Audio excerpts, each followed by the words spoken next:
तो नमस्कार दोस्तों, मेरा नाम अंकुर तिवारी और आप देखना स्टार्ट कर चुके हैं करंट टाइम क्लासेस प्रयागराज। तो आज हम लोग नई मैगजीन का शुभारंभ करेंगे जिसमें पहला ही चैप्टर होता है उत्तर प्रदेश। तो आज उत्तर प्रदेश की करंट अफेयर से पढ़ेंगे। ये यूपी पुलिस, एसएससी और आरओ एआरओ पीसीएस के लिए इंफॉर्मेटिव होगा। आगे देखिए, पहली न्यूज़ है कि वाराणसी में किसान सम्मान सम्मेलन। 18 जून को प्रधानमंत्री नरेंद्र मोदी ने उत्तर प्रदेश के वाराणसी में किसान सम्मान सम्मेलन को संबोधित किया है।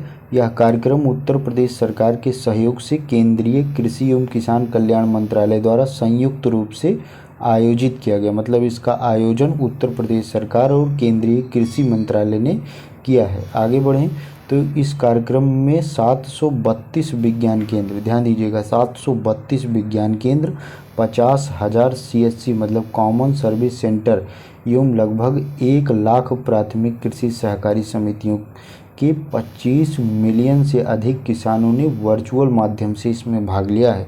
इस कार्यक्रम में उत्तर प्रदेश के मुख्यमंत्री योगी आदित्यनाथ, राज्यपाल आनंदीबेन पटेल, केंद्रीय कृषि मंत्री शिवराज सिंह चौहान और विभिन्न राज्य मंत्री भी इसमें शामिल हुए थे। इसके दौरान प्रधानमंत्री ने 9.26 करोड़ लाभार्थी किसानों को प्रत्यक्ष लाभ हस्तांतरण के माध्यम से 20,000 करोड़ रुपए से अधिक की धनराशि जो है प्रधानमंत्री किसान सम्मान निधि की किस्त जारी की। यह किस्त 17वीं किस्त थी, याद रखिएगा। अब थोड़ा जान लेते हैं प्रधानमंत्री किसान सम्मान निधि के बारे में। इसके बारे में थोड़ा जान लेते हैं। तो इसका शुभारंभ 24 फरवरी 2019 से किया गया था, ये ध्यान रखिएगा। और ये पूर्वव्यापी तरीके से लागू प्रभावी हुई थी। 1 दिसंबर 2018 से ही यह प्रभावी हो गई थी। अब इसके आगे देखें तो इसके अंतर्गत 4 महीने में 2,000 रुपये का वित्तीय लाभ हस्तांतरित किया जाता है। यह भारत सरकार द्वारा 100% वित्त पोषित होती है। लगभग जो सभी योजनाएं होती हैं उसमें कुछ केंद्र का हिस्सा होता है, कुछ राज्य देती हैं, लेकिन ये 100% केंद्र सरकार की योजना है। इसे कृषि एवं किसान कल्याण मंत्रालय द्वारा क्रियान्वित किया जाता है। अब अगली न्यूज है हमारी कि साधु जग दर्शन का मेला महोत्सव। नाम याद रखिएगा, साधु जग दर्शन का मेला महोत्सव 20 से 22 जून के मध्य उत्तर प्रदेश के लखनऊ में स्थित उर्दू अकादमी सभागार में साधु जग दर्शन का मेला नामक 3 दिवसीय महोत्सव का आयोजन किया गया। इस कार्यक्रम का आयोजन संत कबीर एकेडमी, यूपी उर्दू अकादमी, कबीर ट्रस्ट और दस्तक के सहयोग से उड़ान फाउंडेशन द्वारा ये इसका जो है कार्यक्रम का आयोजन किया गया। इस महोत्सव का उद्देश्य अंतर्राष्ट्रीय योग दिवस, अंतर्राष्ट्रीय संगीत दिवस और कबीर की जयंती पर कबीर की शिक्षाओं को उजागर करता है। अब थोड़ा आगे बढ़ें दोस्तों, तो इसमें है प्रत्येक वर्ष जो जेठ कहा जाता है लेकिन शुद्ध ज्येष्ठ होता है, मई या जून की पूर्णिमा को प्रतिष्ठित रहस्यवादी कवि समाज सुधारक कबीरदास की जयंती मनाई जाती है। इस वर्ष 22 जून 2024 को मनाई गई।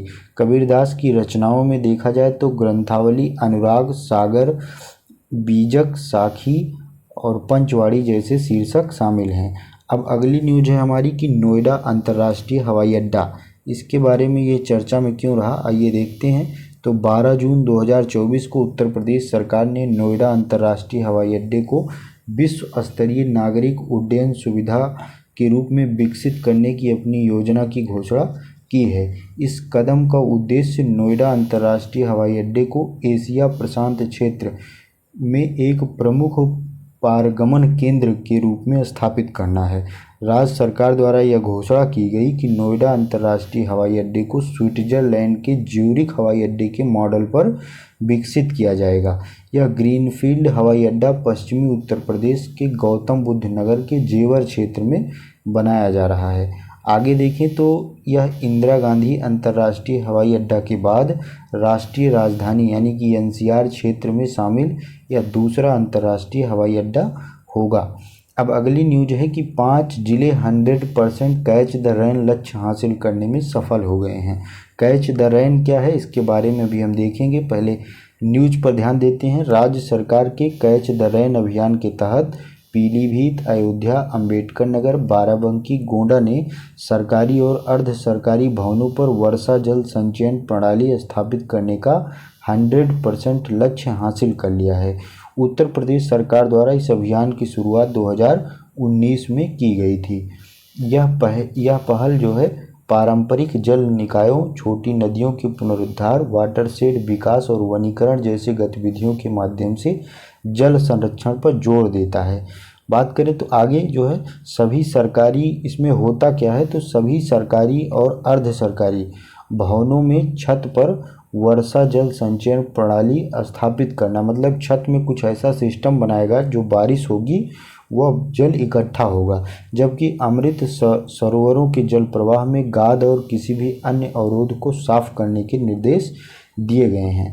बात करें अमृत सरोवरों के रखरखाव में तो नंबर 1 पर गोरखपुर, महाराजगंज, प्रयागराज, आजमगढ़, बाराबंकी ये सब शीर्ष जिले हैं जिन्हें सरोवरों में गाद निकालने, वनस्पति और साफ करने के साथ साथ सरोवरों का निर्माण भी इन सब जिलों ने पूरा कर लिया है। अब अगली न्यूज है कि IIT BHU का फैकल्टी इंडक्शन प्रोग्राम हुआ है। ये क्या है इसके बारे में जानते हैं। तो BHU भारतीय प्रौद्योगिकी संस्थान वाराणसी, मतलब BHU के अंतर्गत आता है कि शिक्षण अधिगम केंद्र द्वारा 3 से 29 जून 2024 के मध्य मालवीय मिशन प्रशिक्षण कार्यक्रम के अंतर्गत एक ऑफलाइन फैकल्टी इंडक्शन प्रोग्राम का आयोजन किया गया। यह कार्यक्रम प्रतिभागियों को इस क्षेत्र के विशेषज्ञों द्वारा निर्देशित व्यापक प्रशिक्षण और विकास में शामिल होने के लिए एक उत्कृष्ट अवसर प्रदान करता है। अब थोड़ा जानते हैं कि ये मालवीय मिशन जो है शिक्षक प्रशिक्षण कार्यक्रम है क्या, इसके बारे में थोड़ा देखते हैं। तो केंद्र सरकार द्वारा सितंबर 2023 में जो है इसका शुभारंभ किया गया था। इसका फोकस होता है कि क्षमता निर्माण प्रयासों के माध्यम से उच्च शिक्षण संस्थानों के संकाय सदस्य, मतलब जो वहाँ का स्टाफ होता है, कि कौशल और क्षमताओं को बढ़ाना। इसका उद्देश्य है पूरे भारत में लगभग 15 लाख शिक्षकों को राष्ट्रीय शिक्षा नीति के लक्ष्यों को पूरा करने के लिए आवश्यक कौशल से लैस करना। आगे बढ़ें तो यह कार्यक्रम उच्च शिक्षण संस्थानों में शिक्षकों के लिए अनुकूलित प्रशिक्षण प्रदान करने की शिक्षा की गुणवत्ता को बढ़ावा देगा। अब थोड़ा वन लाइनर टाइप का उत्तर प्रदेश का करंट अफेयर है, इसके बारे में जान लेते हैं। 19 जून को लखनऊ में स्थित कमान युद्ध स्मारक, जिसे स्मृतिका के नाम से जाना जाता है, यह जनता के लिए खोल दिया गया है। अगली है कि 18 जून को कालका बिंदा दीन महाराज की ड्योढ़ी कहाँ है, लखनऊ में है। कालका बिंदा दीन महाराज की ड्योढ़ी कहाँ है, लखनऊ में है। इसमें 2 दिवसीय अनंत कला महोत्सव का आयोजन किया गया था।